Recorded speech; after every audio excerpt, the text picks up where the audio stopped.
దినం దేవుని వాగ్దానం. ఈ ఉదయకాల సమయంలో ఈ చక్కటి వాగ్దానాన్ని ప్రేమతో ఆహ్వానిస్తూ బాగున్నారా? పొద్దున్న లేస్తున్నారా? ప్రార్థన చేసుకుంటున్నారా? ఎంతో మహిమకరంగా నిన్న దైవజనుల సదస్సును ప్రభు కృపను బట్టి చక్కగా జరిగించాడు. ఆయనకి మహిమ. ఈరోజు మీరు ఈ స్థితి ఎలా ఉంది? మీ ఇంటి వారు, మీ పిల్లలు, భర్త, భార్య, కుటుంబము, మీ బిడ్డలు అందరూ కూడా ప్రభుతో ఉన్నారా? దేవునిలో ధైర్యంగా ఉండండి. ఆయనను ప్రార్థన చేస్తే సాధించలేదంటూ ఏది కూడా లేదు. ఆయన వేడుకుంటే అద్భుతం చేస్తాడు. ఆయన ఆశీర్వాదానికి కర్త, మన రక్షణ కర్త. ఇంకా మారు మనసు పొందిన బిడ్డలు, ఇదే రక్షణ దినం. యేసుకు మీ హృదయాన్ని ఇవ్వండి. ఏమ్మా, ఎలాంటి స్థితిలో మీరు నడుస్తున్నారు? ఏ దేశం నుండి బాధపడుతున్నారు? ఇంకా నాకు ఇల్లు దొరకలేదండి, లోన్ దొరకట్లేదండి, ఉద్యోగం లేదండి, పిల్లల బొట్టు ఏది కాదు. ప్రభు కృప మీకు ఉంటుంది. ఒకే ఒక్క మాట నేను చదువుతున్నాను. హగ్గై గ్రంథం 2వ అధ్యాయం 19వ వచనం. కొట్లలో ధాన్యం ఉన్నదా? ద్రాక్ష చెట్లు, అంజూర చెట్లు, దానిమ్మ చెట్లను, ఒలివ చెట్టు ఫలించకపోయింది కదా. అయితే ఇది మొదలుకొని నేను మిమ్మల్ని ఆశీర్వదించేదను. ఏం లేదా? No problem. అన్నీ ఎంటియా? No problem. నేను నిన్ను దీవిస్తా కదా.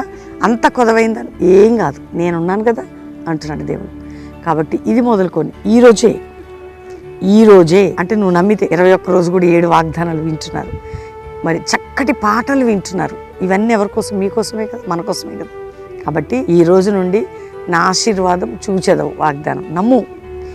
ఏమీ లేదా, అంత ఎంటీగా ఉంది, నో ప్రాబ్లం. ప్రభు బ్లెస్ చేస్తాడు. ఆ మాట ఒక్కటి నమ్ము, అంతే. ఈరోజు నీ పట్ల, నీ కుటుంబ పట్ల ఈ మాట నెరవేర్చబడిన గాక ప్రార్థన చేసుకుందాం. తండ్రి, రక్షణ లేని వారికి రక్షణ, రోగంతో ఉన్న వారికి స్వస్థత, వ్యాధులు ఉన్న వారికి విడుదల, అప్పుల బాధ, ఆర్థిక బాధ, కోర్టు కేసులయ్యా, మానసిక ఒత్తిళ్ళయ్యా, నిందలయ్యా, గాయాలయ్యా, అవమానాలయ్యా, పోరాటాల నుంచి విడిపించు. ఎవరెవరికి ఏ సమస్యలు ఉన్నాయో విడిపించి, ఏ దైవజనుల వారి బిడ్డల్ని కంచె వేసి కాపాడు. సంఘాలని, క్రైస్తవ నాయకుల్ని క్రీస్తు రక్తంలో కడిగిన ప్రతి బిడ్డని ప్రొటెక్షన్. మా దేశాన్ని రక్షించు, ప్రపంచాన్ని రక్షించు. ఎక్కడ నాయన భయంకరమైనటువంటి రక్తపాతాలు, హత్యలు, ఆత్మహత్యలు ఏ దయ నుండి విడిపించమని ప్రార్థిస్తున్నాను. ఏ దేశం నుండి మా ప్రియులు ఏకీభవిస్తున్న వారి సమస్యలకు పరిష్కారం, భారతదేశం నలుమూలని మా బిడ్డలందరికీ పరిష్కారం, మా సంఘాలకి పరిష్కారం ఇవ్వండి. ఈరోజు మ్యారేజ్ డే, బర్త్డే బిడ్డని బ్లెస్ చేస్తూ ఈ ఆశీర్వాదం మా అందరి పట్ల నెరవేర్చబడును గాక. కానీ ఒక జాషువా జనరేషన్, అపోస్తుల మినిస్ట్రీ, సంఘ క్షేమాభివృద్ధి కలిగజేసే పరిచర్యలు లేపబడాలి, కార్యాలు జరగాలి.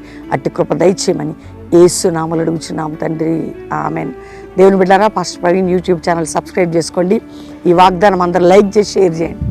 మీ స్టేటస్లో పెట్టుకోండి, ప్రజలకు తెలియజేయండి. చేరితి నిన్నే అనే పాట వింటున్నారా? మరి పాస్టర్ ప్రవీణ్ యూట్యూబ్లో కొలాబరేట్ అయింది, జాషువా షేక్ అఫీషియల్ ఛానల్లో ఉంటుంది.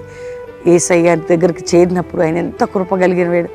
నిజంగా ఒక మెలోడియస్ సాంగ్ అండి అది. ప్రభుని ఆరాధించే ప్రతి పాట ఉంటుంది మన యూట్యూబ్ ఛానల్లో. కానీ ఒక్కొక్క పాటను ఒక్కొక్క విధంగా దేవుడు ఇచ్చాడు. వినండి, చూడండి, అందరు కూడా షేర్ చేయండి, మంచి కామెంట్స్ పెట్టండి. మా ఆత్మీయ బిడ్డలుగా మీకు చెప్తున్నాం.